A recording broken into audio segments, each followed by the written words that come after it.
다 함께 9월 셋째 주 한빛교회 중고등부 예배를 시작하겠습니다.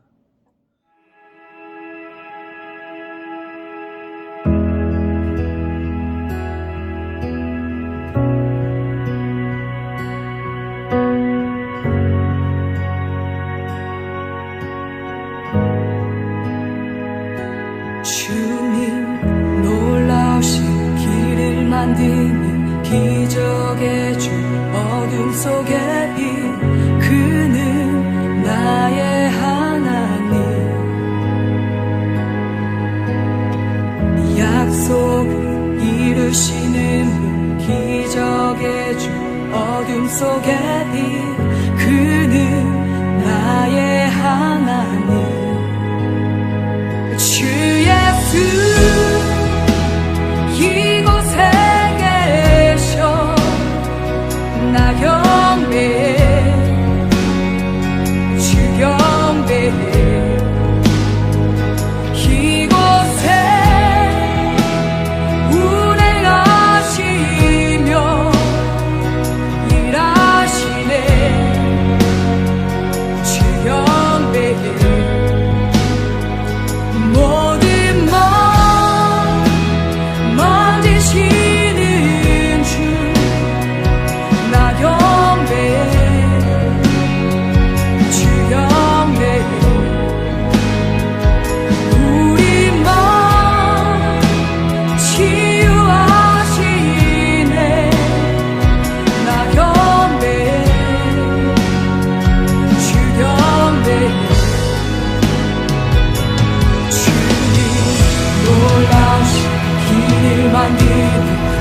기적의 주 어둠 속의 빛 그는 나의 하나님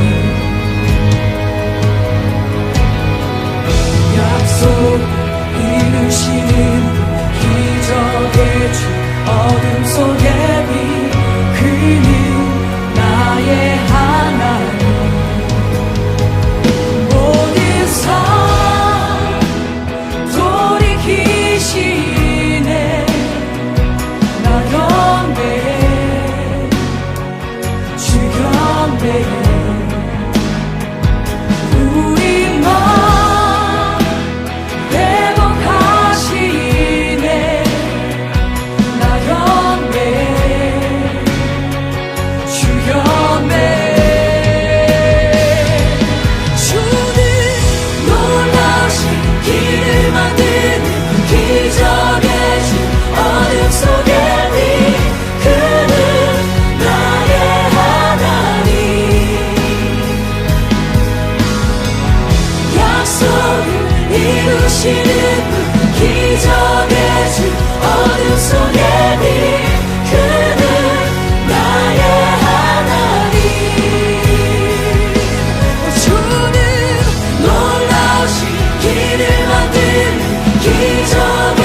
일하시네 주님 주 절대로 멈추지 않네 주의 하심 보이지 않아 때론 느낄 수 없을 그때도 일하시네 주님 주 절대로 멈추지 않네 주의 하심 보이지 않아도 때론 느낄 수 없을 그때도 일하시네 주님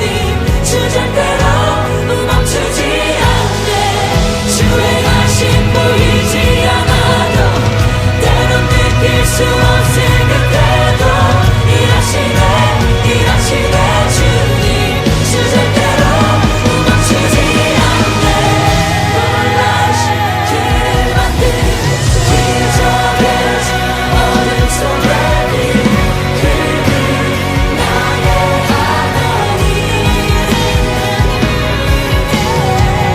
약속 이루시는 기적의 주 어둠 속에 빛 그는 나의 하나님 놀라신 길을 만든 기적의 주 어둠 속에 빛 그는 나의 하나님 약속을 이루시는 기적의 주 어둠 속에 빛 그는 나의 하나님 나의 하나님 나의 하나님 나의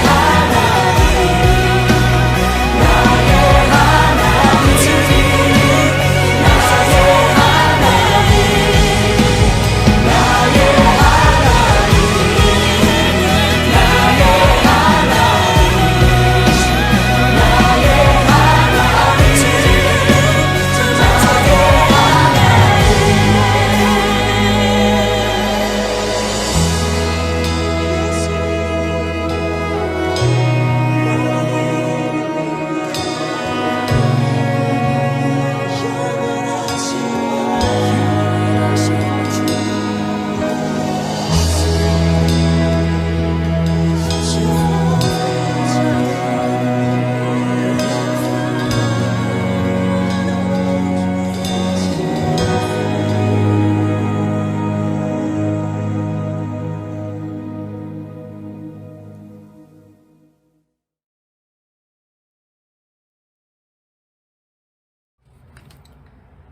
하나님, 오늘도 시간을 내어 하나님께 예배하게 하시니 감사합니다. 날이 시원해지고 하늘도 한껏 높아진 완연한 가을입니다. 선선한 날씨 속에서 시원함을 느끼게 하시니 감사합니다. 좋은 날씨 가운데 하나님 대신 다른 것에 더 즐거워하고 행복해하며 하나님을 떠올리지 않았던 한 주의 시간을 돌아봅니다. 이 시간 좋은 날을 허락하신 하나님께 감사함을 느끼며 하나님께 집중할 수 있기를 원합니다. 하나님, 어느새 개학한 지 한 달이 되어갑니다. 각자 새로운 다짐을 가지고 출발했을 학생들을 기억하시고 마음의 위로와 용기, 꾸준함을 더하여 주시길 원합니다. 하루를 보내며 여러 가지로 고민하고 치열하게 살아내는 학생들에게 때마다 맞는 마음들이 떠올랐으면 좋겠습니다. 그렇게 무사히 하루를 마치며 하나님께 감사하며 잠드는 학생들이 되기를 기도합니다. 각자의 자리에서 애쓰고 있는 선생님과 전도사님도 기억해 주시고 만나지 못하는 가운데 더 많은 기도와 관심을 쏟기 위해 마음을 낼 수 있도록 함께하여 주시길 원합니다. 오늘의 예배도 온전히 하나님께 드립니다. 마음을 다해 예배할 때 기쁘게 받아주세요.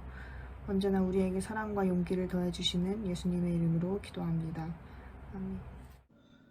오늘 우리에게 주신 하나님의 말씀은 구약성경 출애굽기 16장 1절부터 3절까지의 말씀입니다. 제가 봉독하겠습니다. 이스라엘 자손의 온 회중이 엘림에서 떠나 엘림과 시내산 사이에 있는 신광야에 이르니 애굽에서 나온 후 둘째 달 15일이라. 이스라엘 자손 온 회중이 그 광야에서 모세와 아론을 원망하여 이스라엘 자손이 그들에게 이르되 우리가 애굽 땅에서 고기가마 곁에 앉아있던 때와 떡을 배불리 먹던 때에 여호와의 손에 죽었더라면 좋았을 것을 너희가 이 광야로 우리를 인도해내어 이 온 회중이 주려 죽게 하는도다. 여러분, 오늘 함께 말씀을 나눌 본문은요, 지난 금요일 큐티의 본문입니다. 여러분 요즘 큐티 열심히 하고 계신가요? 여러분, 코로나19 때문에 계속해서 현장 예배를 드리지 못해서 이렇게 영상으로 예배를 드리는 이런 때일수록 더욱더 우리의 영성을, 우리의 믿음을 잘 지켜야 할 줄로 믿습니다. 여러분 삶의 자리에서 또 각자의 자리에서 큐티 하시는 일에 더욱더 힘써 주시고 나태해지지 않고 계속해서 하나님의 말씀을 붙들어서 여러분 스스로의 믿음을 잘 지키시기를 부탁을 드립니다. 여러분, 모세가 애굽에서 이스라엘 백성들을 출애굽시켰던 그 내용에 대해서는 너무나도 많이 들어서 잘 알고 계시죠? 그 출애굽 과정에서 가장 클라이막스라고 할 수 있는 부분은 바로 홍해 바다를 가르고 애굽을 탈출했던 내용이라고 할 수가 있습니다. 그 홍해 바다를 가르고 애굽을 탈출했던 이스라엘 백성들의 이야기가 출애굽기 14장에 나오고 있습니다. 출애굽기 14장에서 이스라엘 백성들은 홍해 바다를 가르시고 이스라엘 백성들의 길을 인도하시며 대적들을 물리치시는 하나님의 권능을 직접 경험했습니다. 또한 출애굽기 15장에서는요, 이스라엘 백성들이 마라의 쓴물을 고치신 하나님의 능력을 그 물을 마시면서 직접 몸으로 체험까지 했습니다. 이처럼 이스라엘 백성들은 자신들이 직접 온 몸으로 하나님의 권능을 체험했고 하나님의 도우심을 목격하고 또 하나님의 인도하심을 경험했습니다. 따라서 결코 하나님을 부인할 수 없는 경험을 몸에, 자신들의 경험에 가지고 있었던 것이죠. 그래서 이 이스라엘 백성들은 하나님을 찬양하고 하나님께 영광을 올려드렸고 그 하나님의 인도하심에 따라서 그들에게 주어진 길을 묵묵히 걸어갔습니다. 하나님께서 약속하신 가나안 땅을 기대하면서 말이죠. 그런데 이러한 이스라엘 백성들의 마음은 얼마 가지를 못했습니다. 이 이스라엘 백성들이 신광야라는 장소에 이르렀을 때 배가 고파진 이스라엘 백성들은 바로 얼마 전까지만 하더라도 자신들을 위해서 능력을 베풀어 주신 하나님을 잊어버리고 하나님과 모세를 원망하기 시작합니다. 자신들이 온몸으로 체험했었던 하나님의 도우심과 하나님의 인도하심에 대한 모든 기억은 다 사라져버린 채, 다 잊어버린 채 노예 생활을 했었던 애굽 땅에서의 기억을 그리워하면서 하나님을 원망했습니다. 결국 이 이스라엘 백성들은 배고픔, 다시 말해서 육신의 어려움 때문에 하나님을 잊어버리고 하나님을 원망했던 것이죠. 오늘날 우리의 삶도 이스라엘 백성들의 삶과 별반 다를 바가 없습니다. 하나님께서 우리에게 은혜를 내려주시고 복을 주실 때에는 하나님께 감사하고 하나님을 찬양하지만 우리에게 어려움이 닥쳐오기 시작하면은 금세 하나님의 그 은혜도 하나님의 인도하심도 하나님의 도우심도 다 잊어버리고 하나님을 원망하게 되는 것이죠. 자, 그렇다면 우리가 어떤 어려움을 마주했을 때, 어떤 문제를 직면했을 때에 하나님을 원망하지 않으려면 무엇을 어떻게 해야 하는 것일까요? 저는 여러분께 두 가지를 말씀드리려고 합니다. 먼저 첫 번째로 우리는 하나님께서 이미 우리에게 허락하신 은혜를 기억해야 합니다. 성경 속에서 이스라엘 백성들은 10가지 재앙과 홍해를 가르신 하나님의 기적으로 애굽 땅에서 나올 수가 있었습니다. 이처럼 이스라엘 백성들은 여러 가지 권능으로 여러 가지 기적으로 자신들을 구원해내신 노예의 생활로부터 해방시켜 주신 하나님의 은혜를 잊어버렸습니다. 자신들을 향한 하나님의 신실하신 그 사랑을 잊어버린 거예요. 광야의 생활이 불편하고 지금 당장 먹을 것이 없다고 해서 지금까지 자신들을 돌보아 주신, 인도해 주신, 도와주신, 은혜를 베풀어 주신 하나님의 그 사랑을, 하나님의 그 은혜를 완전히 잊어버린 것이죠. 물론 광야에서의 생활은 결코 편안하지 않았습니다. 먹을 것도 부족했고요. 계속해서 약속의 땅으로 매일매일 걸어 나가야 하는 강행군의 연속이었습니다. 그럼에도 불구하고 그 불편하고 힘든 생활을 견딜 수 있었던 이유가 무엇이었죠? 하나님께서 함께 하셨기 때문이에요. 비록 지금은 불편하고 힘들다고 하더라도 하나님께서 우리와 함께 하신다는 믿음, 하나님께서 우리를 도우셔서 결국에는 약속의 땅으로 우리를 인도하실 것이라는 그 믿음이 있었기에 광야의 생활을 견딜 수가 있었던 거예요. 그런데 이스라엘 백성들은 자신들이 마주한 어려움 앞에서 하나님을 잊어버렸습니다. 하나님을 잊어버렸다는 것은 다시 말하면 하나님의 도우심도 잊어버렸고 하나님의 인도하심도 잊어버렸고 하나님의 약속도 모두 다 전부 다 깡그리 완벽하게 잊어버렸다는 것을 뜻합니다. 어렵고 힘든 그 광야의 생활을 버틸 수 있었던 그 힘의 원천을 잃어버린 것이죠. 그렇다면 그 광야의 생활을 견딜 수 있었던 그 힘을 잃어버린 그들에게 남은 것은 지금 무엇입니까? 넓고 넓은 광야 한가운데에서 굶주린 채 고난당하고 있는 자신들의 비참한 모습밖에는 없었습니다. 그래서 자신들이 노예 생활을 했었던 애굽에서의 삶을 그리워했던 거예요. 출애굽기 66장 3절에는 이렇게 기록되어 있습니다. 이스라엘 자손이 그들에게 이르되 우리가 애굽 땅에서 고기 가마 곁에 있던 때와 떡을 배불리 먹던 때에 여호와의 손에 죽었더라면 좋았을 것을 너희가 이 광야로 우리를 인도해내어 이 온 회중이 줄여 죽게 하는도다. 뭐라고 하죠? 하나님께서 자신들을 애굽에서 구원해 주셨다고 노래하며 춤추며 하나님께 영광을 올려드렸던 이 이스라엘 백성들이 이제는 문제를 마주하니까 자신들을 애굽에서 구원해 주셨다는 그 이유로 하나님을 원망하고 있습니다. 똑같은 이유가 자신들의 상황에 따라서 자신들에게 좋을 때는 찬양의 이유가 되기도 하고 또 자신들에게 어려움이 닥쳤을 때에는 원망의 이유가 되기도 했던 것이죠. 자, 이들이 신광야에서 문제를 마주했을 때 이 이스라엘 백성들이 기억해야 했던 것은 무엇입니까? 애굽에서 먹던 음식이 아니라 구원을 베풀어 주신 하나님의 은혜였습니다. 우리는 문제를 마주했을 때 이스라엘 백성들처럼 불평하고 하나님께 원망하는 것이 아니라 이미 우리에게 은혜를 베풀어 주신 하나님, 그 하나님의 은혜를, 하나님의 사랑을 기억할 수 있어야 합니다. 문제 옆에서도 하나님을 기억하고 하나님을 신뢰할 때에 우리의 믿음과 우리의 정신이 육체의 지배를 받지 않을 수가 있습니다. 둘째로 하나님의 인도하심을 확신해야 합니다. 하나님께서는 이스라엘 백성들의 배고픔을 결코 모른 척하지 않으셨습니다.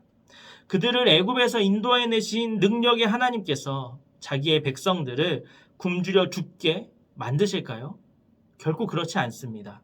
하나님께서는 이 이스라엘 백성들의 어리석은 불평과 원망을 들으셨고 그들의 필요를 채워주셨습니다. 출애굽기 16장 12절엔 이렇게 기록이 되어 있어요. 내가 이스라엘 자손의 원망함을 들었노라. 그들에게 말하여 이르기를 너희가 해 질 때에는 고기를 먹고 아침에는 떡으로 배부르리니 내가 여호와 너희의 하나님인 줄 알리라 하라 하시니라.